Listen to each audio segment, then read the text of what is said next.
সদায় 56 লাখ লোকক ইফতাৰ খুৱাইছে পবিত্ৰ মছজিদে। ৰমজানৰ প্ৰতিটো দিনতে আল হাৰাম মছজিদৰ তৰফৰ পৰা যোগান ধৰা হৈছে ইফতাৰৰ খাদ্য। মক্কাৰ পবিত্ৰ মছজিদটোত সদায় ৰন্ধা হৈছে সুস্বাদু খাদ্য। এইসমূহ পেকিং কৰি সমগ্ৰ মক্কাত বিতৰণ কৰা হৈছে। ৰমজানৰ উপলক্ষত বিতৰণ কৰা ইফতাৰৰ বাবে দৈনিক খৰচ হৈছে প্ৰায় 1.5 কোটি টকা।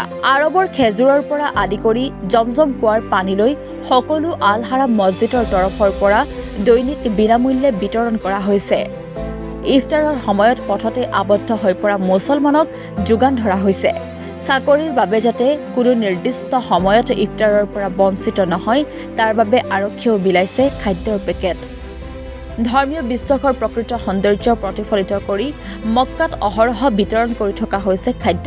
সদায় 56 লাখ লোকে গ্ৰহণ কৰিছে ইফতাৰ। আনহাতে ইতিহাসত প্ৰথমবাৰলৈ ব্ৰিটিছ ৰাজপ্ৰসাদত আয়োজন কৰা হৈছে ইফতাৰৰ। ৰজা চাৰ্লছৰ উদ্যোগত মুছলমানৰ বাবে ভোজনৰ ব্যৱস্থা কৰা হৈছে। এই ইফতাৰত অংশগ্ৰহণ কৰিছে ব্ৰিটিছ মুছলমানে। দেশখনৰ আগশাৰীৰ মুছলমান লোকসকলে বিশেষ অতিথি হিচাপে নিমন্ত্ৰণ কৰিছে ৰাজ পৰিয়ালে।